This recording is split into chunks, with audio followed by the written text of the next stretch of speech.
The High Court rejects the government's plan to effectively ban a protest-related song. Reports say Washington will not invite John Lee to APEC summit in the U.S. And it is the hottest July ever globally.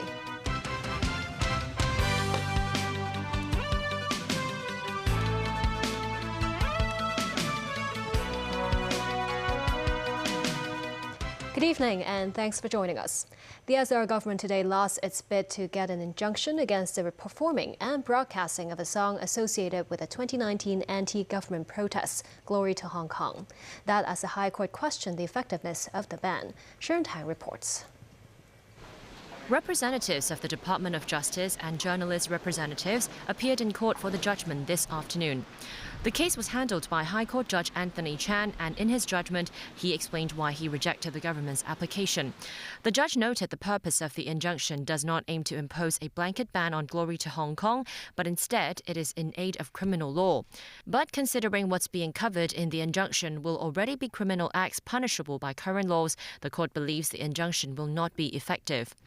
Technically, if someone breaches the injunction, he or she will also constitute contempt of court. The court thinks that is not going to make the enforcement of the injunction any easier, since it will involve proving a criminal act. On top of that, the enforcement jurisdiction may also be in conflict with related criminal laws, such as the procedural requirements of the national security law regime.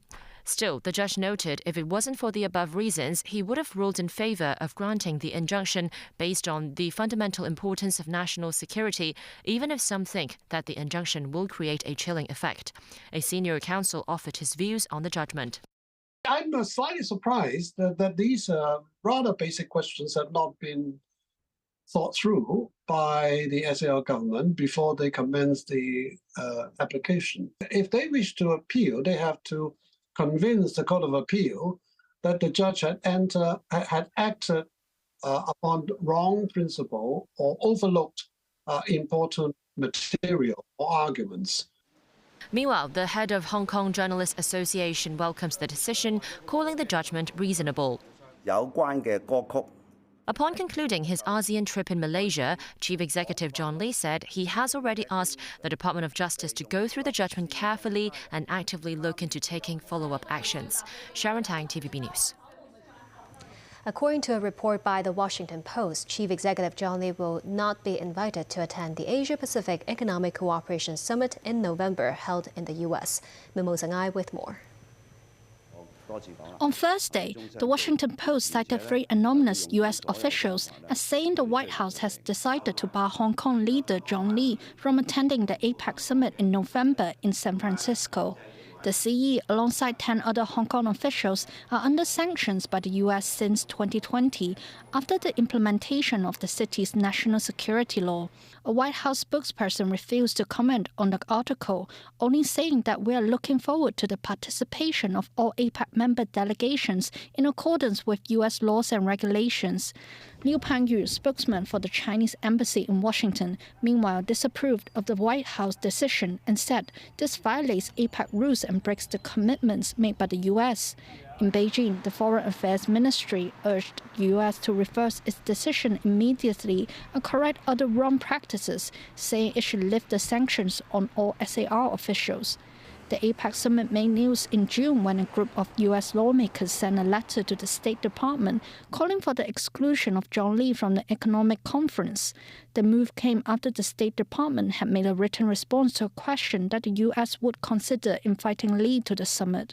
Following the letter, the department responded to the senators by changing its attitude, saying an incorrect version of the written response was delivered to Congress and no decisions about invitations have been made. According to Washington Post analysis, the exclusion of Lee from the summit may also affect the attendance of President Xi Jinping, even though the conference may have significant importance for China.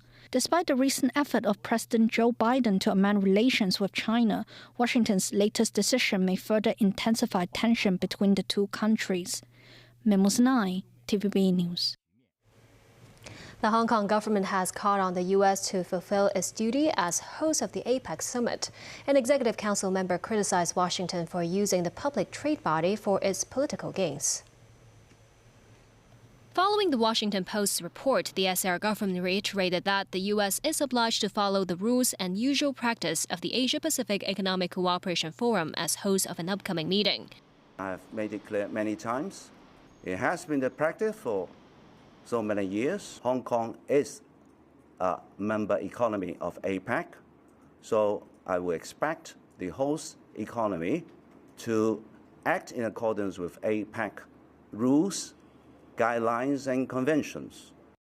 Under APEC guidelines, the host economy should invite all members 8 weeks before the summit takes place and facilitate their attendance. Since 1991, China has been an APEC member as a sovereign state, while Taiwan and Hong Kong joined APEC as member economies. After the handover, then Chief Executive Tong Chee-hwa represented the SAR for the first time at the APEC leaders' meeting held in Ottawa, Canada. Hong Kong city leaders over the years have been invited to take part, including Carrie Lam. Virtual participation too during the pandemic.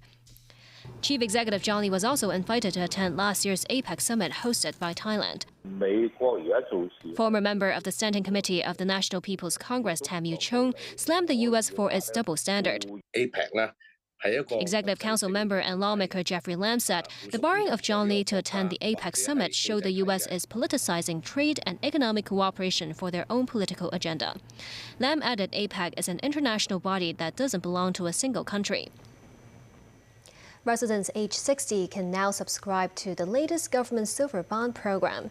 The 8th batch of silver bond carries a minimum annual interest rate of 5%. Some elderly residents arrived at this bank in Central this morning to inquire about the latest government bond sale. Authorities said the target issuance size of this batch of bond will be increased from $35 billion last year to a minimum of $50 billion. An extra $5 billion may be added, depending on market response. The final day to subscribe to the bond is August 9th. The opening ceremony of the World University Games will commence in Chengdu shortly. It gave President Xi Jinping the chance to meet with the leaders of Guyana and Georgia, who are in Sichuan province, to attend the event. Xi said to the President Irfan Ali that China and Guyana enjoy a deep and close friendship. China is willing to deepen the alignment between the Belt and Road Initiative and Guyana's Low-Carbon Development Strategy 2030, Xi said. The Chinese president also met with Georgian Prime Minister Irakli Garibashvili. Xi welcomes Georgia to expand its exports of high-quality products to China and encourages Chinese enterprises to invest in Georgia. Japan's annual defense white paper published Friday said China, Russia, and North Korea contribute to the most severe and complex security environment since the end of World War II. Japanese Defense Minister Yasukazu Hamada presented the report at the news conference today. The 510-page document claimed China's external stance and military activities have become a serious concern for Japan and the international community and presented an unprecedented and greatest strategic challenge. It predicted that China will possess 1,500 nuclear warheads by 2035 and increase its military superiority over Taiwan. Japan views this as a security threat. Beijing's foreign ministry said the Taiwan issue is China's domestic affair and Beijing does not tolerate foreign interference. The ministry added Japan should reflect on its own history of aggression. With a few more days still left in July, scientists have already declared the month as the hottest on record. With their internationally accepted goal of limiting global warming to 1.5 degrees Celsius above pre-industrial times, the temperature has crossed a threshold for a record 16 days this month. Tracy Furness has more. As fires rage across Canada and Greece this month, destroying tens of millions of hectares, many people have been displaced, their land and homes destroyed. In the urban areas, many have tried to find ways to cool down.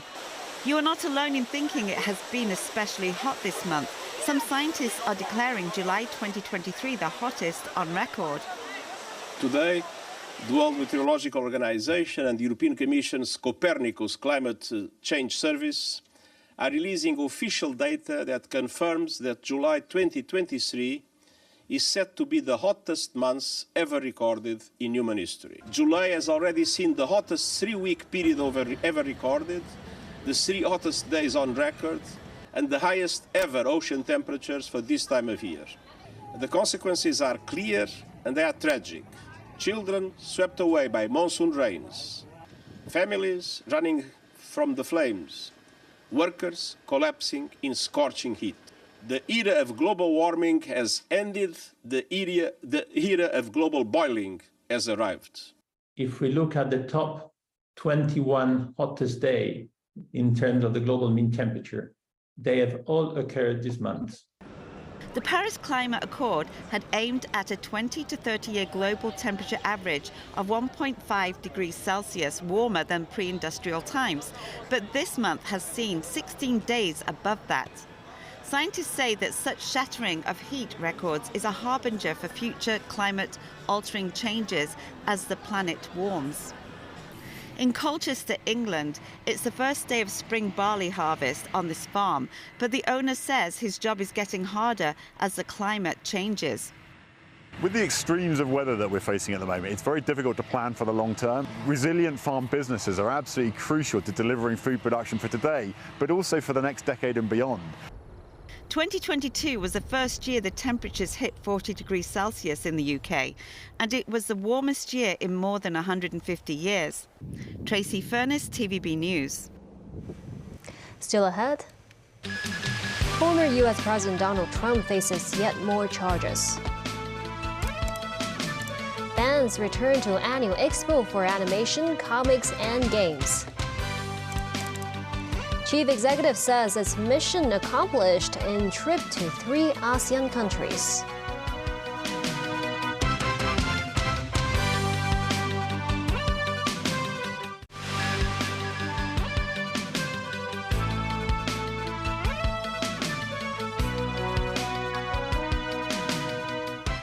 Welcome back. Further charges have been leveled against Donald Trump. The former U.S. president is now accused of pressuring an employee to delete Mar-a-Lago security camera footage. He's now facing 40 federal charges. David Garrett reports. US prosecutors have broadened the case against Donald Trump. Here are the new documents. Charges of asking an employee to delete security camera footage and obstructing the investigation are added to the criminal indictment.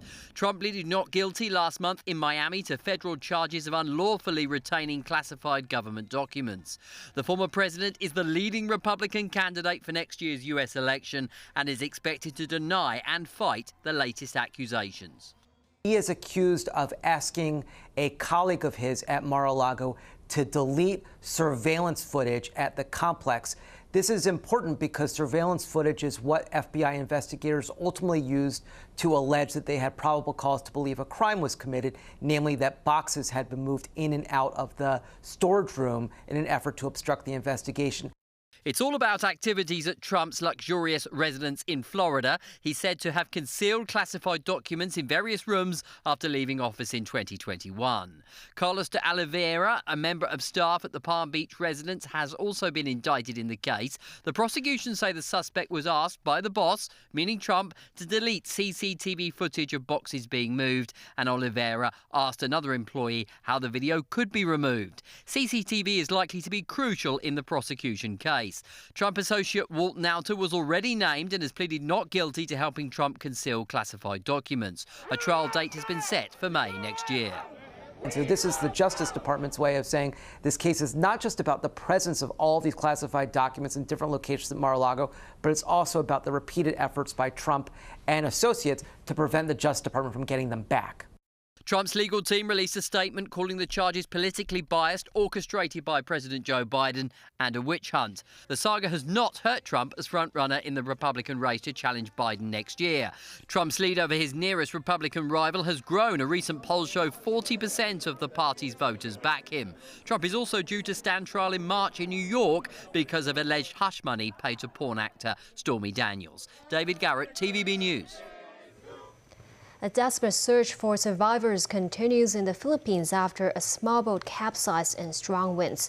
At least 26 are dead. The ferry was overcrowded. An overload of people moved towards one side of the boat when strong winds and waves hit, causing the vessel to tilt over. 40 people were rescued from the wreckage. The boat could be seen half submerged as rescue crews worked around it. The tragedy unfolded less than 50 meters from shore in Laguna de Bay, Rizal. At least 66 were aboard the craft designed to hold only 42. The Coast Guard thinks it's likely there were many more passengers, admitting they don't know the exact number. Religious services were held to commemorate the dead, and travel restrictions in place because of Typhoon Doksuri were lifted only hours before. Back locally, the city's biggest annual expo on animation, comics and games began today at the Convention and Exhibition Center. Besides a noticeable visitor increase, some exhibitors said they were optimistic about a big boost in business. Timothy Lee spoke with a number of cosplayers at the Anime Lovers event. Heaven opened its pearly gates at 10 this morning. At least that's what many of the city's anime fans think. Excited visitors could not resist charging straight towards their favorite booths. One of the contenders for the most popular exhibition is this section selling limited collectible figures. Some fans of this Japanese series geared up in outfits faithful to the source material. Today, I am Kamen Rider.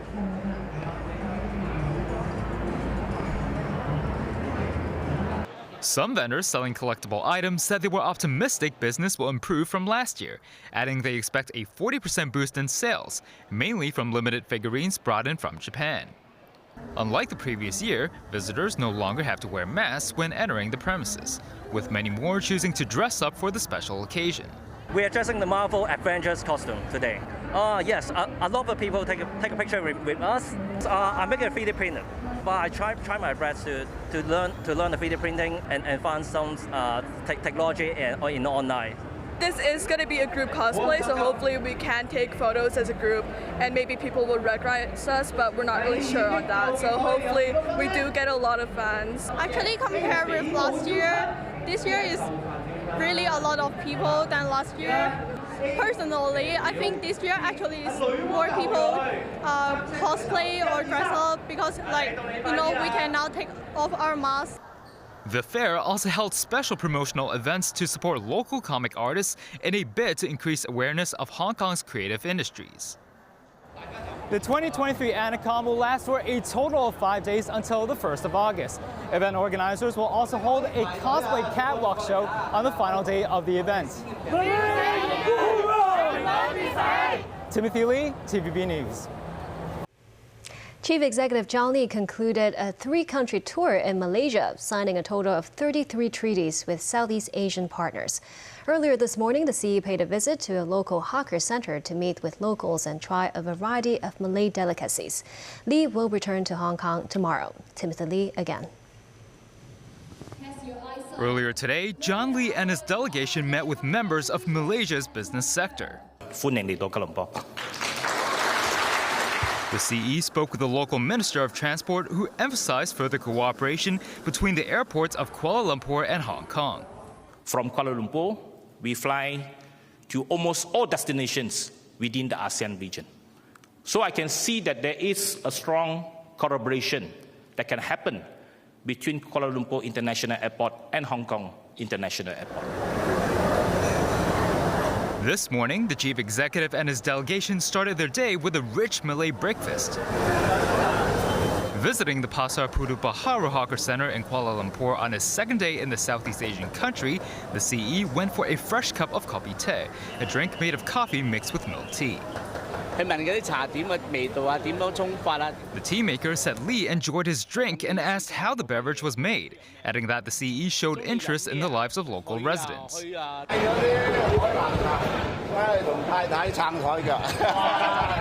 said he bought some Hainan tea to enjoy with his wife back home, and that the hawker center really brought back childhood memories. A number of restaurant patrons at the food center shared the thoughts of the chief executive's visit. This man was shocked that an international figure would visit their neighborhood and interact with the locals. While the shopkeeper said he tried to sell some durians to the city's chief and noted that Lee told him he used to visit Malaysia at least once a year. John Lee also shared how his visit to the 3 ASEAN countries achieved greater consensus and cooperation between the city and Southeast Asia. I attach great importance to Hong Kong's relation with ASEAN member states, and that is one of the key purposes of our visit this week. With the support of the 10 countries of ASEAN for Hong Kong to get into ASEP as a member, we feel, of course, very happy and grateful for the support. ASEP represents about 1/3 of economic activities and population, and the economic engine for growth is going to be Asia and this region. Sources say that Lee will depart from Malaysia for the SAR at around noon tomorrow. Timothy Lee, TVB News. A man plunged to his death at mid-levels last night. The victim is reportedly a French national who fell off from a high-rise residential building in a possible parkour accident. It's understood the 30-year-old man entered Tregunter Tower at around 6 p.m. Sources say the lock of the top floor of the residential block was pried open and the man's sports camera was found to be containing videos of extreme sports. Police believe the Frenchman may have fallen because of bad weather. A car crashed into a security booth at Justice Place this morning. No one was injured. A man approached police and told them he was the driver and was placed under arrest. At about 7:30 a.m., the vehicle veered off Lower Albert Road and hit the booth. 3 men in the car left the site of the accident. Police say they arrested the 23-year-old of Indian descent, who claims to be the driver on suspicion of criminal damage and dangerous driving. He passed alcohol and drug tests. Police say it will not tolerate any attempts to challenge the city's rule of law, which is safeguarded by the Department of Justice. More investigations are underway. And that's the news. Thank you for watching.